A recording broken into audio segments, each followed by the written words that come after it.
Make yourself comfortable. We've switched sides from your earlier interview.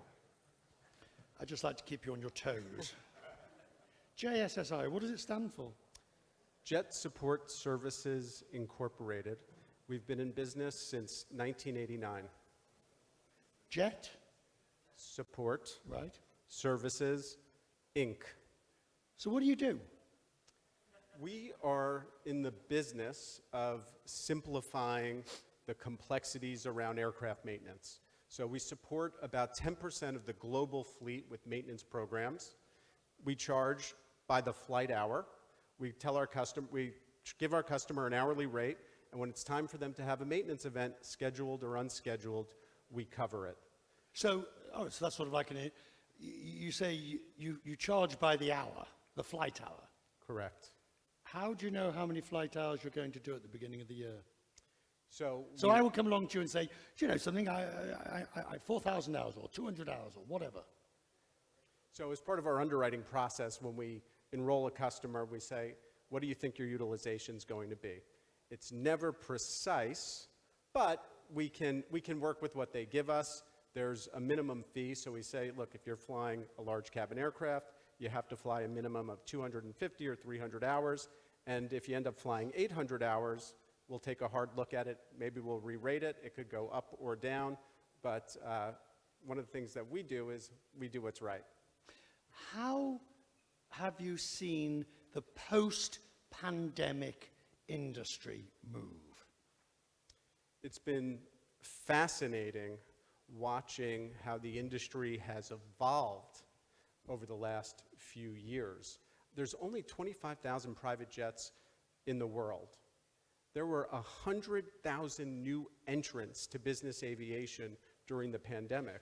New entrants as in? Trying it for the first time. They may have had the resources, but never the will or desire, but then things changed. It became about health, it became about safety, security, flexibility, and so you had this influx of new users, and it's actually really strained the system, right? 25,000 jets to support 100,000 new users. It's been a challenge, but I think a very good one for us. So what is the main mechanism these newbies are using? They're not suddenly going out and saying, I think I'm going to buy a BBJ.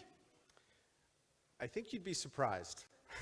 Horrified. I think you'd be surprised. We've seen things over the last few years really? That I think most of us can attest in this room that we haven't seen historically. We've had, somebody charter once or twice. Hey, I love this. And they go into a new jet, and we've seen cases where people are buying jets without asking for pre-buys. No contingencies. I love this one. Those days, I hope, are slowing down. Really? So how do you get people through the front door so that they take their first bite of the forbidden fruit? Well, I think the pandemic was a perfect example. You saw in people's minds who may have looked at it as a luxury, looked at it as an absolute necessity. And so the pandemic, as an example, created that front door, and a whole lot of people marched through it. What were they doing? Are they chartering? From your experience, what is the natural progression?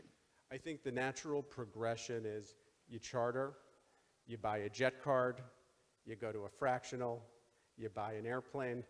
So there's a natural progression, and you see some people who've tried it for the first time that always had the means to acquire an aircraft, but never the desire, and then they tried it, and they realized the benefits that it brought to their personal life, to their business life. It's a time machine. So it created new opportunities for these people, and so it's been remarkable. That's why our friends here with the manufacturers, they've got a 2 to 3 year wait on all jets today. And as you look at this, of course, because is it individuals, basically very wealthy individuals, or corporations. Are you seeing more corporations? Because that, which I'll talk about later, they have the difficulty. Shareholders don't like it. There's nothing that's going, if you want a cheap shot at a shareholders meeting, go for the corporate jet. I think this industry can be a very easy target. I think collectively, none of us should ever apologize for what we do. We're adding tremendous value. This is an industry that employs millions of people, 1.3 million people in the United States alone. It contributes billions of dollars to the economy. It employs mechanics, pilots, flight attendants, maintenance workers. It's really an economic engine for the world. And so I think we've seen a real balance of individual users and corporate users. I think the pandemic also provided a window for corporations who hadn't leveraged it before to see all the benefits, the massive amount of productivity that was able to increase as a result. Related to that, though, the opposite side of that coin is, I cannot tell you how many emails I get in the course of a year trying to get me to do a story on private aviation with this sort of, it's only a bit more than the cost of flying first class. You know, and I know, that's bollocks.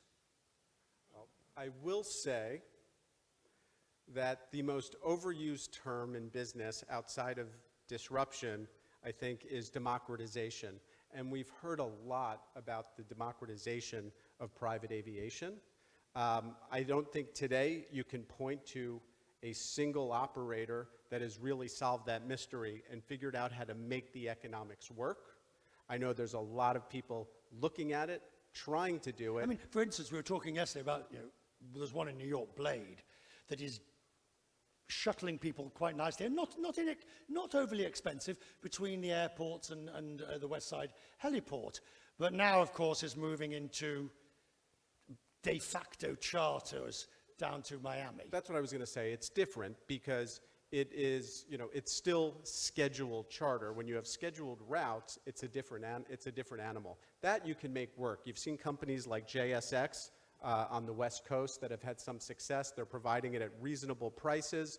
You have the benefit of getting on an aircraft, going through an FBO, not having to have the humiliating, horrific experience of the TSA experience in the United States. And so, we've seen with scheduled charter, there's an opportunity, but I think to do it on demand is going to be a real challenge. If this growth continues, as you are suggesting and you're seeing, can the infrastructure cope? I mean, we know, and I know because I've covered it a gazillion times, the single European skies is just a disaster with the patchwork quilt. The US Aviation Next Gen, huge investment, but we saw recently with the NOTAM system collapsing and the FAA's current difficulties. Do you worry that a system under pressure will prioritize commercial aviation over general aviation? Well, I think there's no doubt that you're going to see the regulatory authorities and the government prioritize commercial aviation. However, I do think the infrastructure, for example, in more mature markets can really manage and handle that scale. I think it's in some of the emerging markets where you're going to find some of that to be challenging. Which is exactly where you may get some of the biggest growth, because there's a huge amount of wealth in those parts of the world.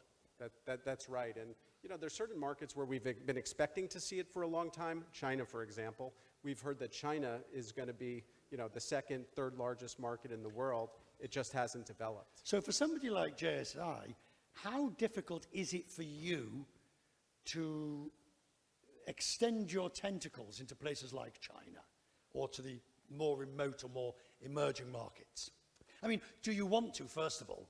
Well, the answer is yes. We've got 500 employees in 23 countries around the world. So we go where the business is, we go where the opportunity is, and we're excited about the opportunity to open new markets wherever we go.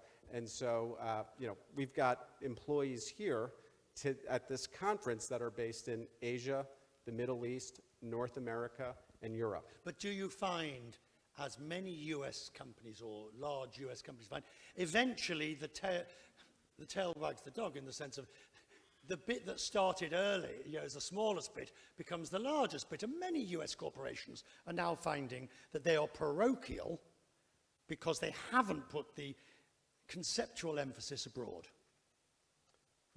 They're not thinking Asia, they're not thinking Europe, they're not thinking Africa. Yeah. Well, aviation is all about making the world a smaller place, right? What does business aviation do? It connects all of us. It brings us all together. And so if you don't have a global view, I don't think you're going to be very successful in this space. I noticed you were sitting there paying close attention when the ambassador started talking about the banking crisis and the financial crisis. I must say I was pretty impressed. I didn't think he would go there and address it, but you got him. Well, former CEO Morgan Stanley was itching to go there. Do you worry? I mean, the one thing let's face it, if this industry, the general aviation, if it survived the Great Recession, which wiped vast amounts of wealth off, do you worry that this could take a bit of a dent? There's one thing I know about this industry and all the people in this room is we're resilient. I've seen this resiliency time and time again. It looked like the world was falling apart in 2008, and it kind of feels that way right now. But, my father has always said something to me, which I think about regularly. Nothing is ever as good or as bad as it looks. With that in mind, is it looking good or bad? It's looking okay. I'll take it. Last question. If you have to ask the price of the bus or the subway, you shouldn't be on it, correct? Take the bus. If you're concerned about the cost, I implore you to fly commercial.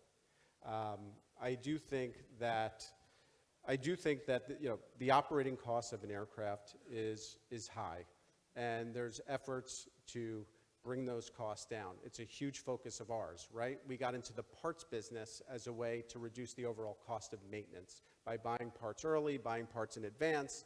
We've brought down our cost of maintenance by about 20% over the last 5 years. Okay, but as an individual user, if you're worried about chartering an aircraft for a trip, I'd go commercial.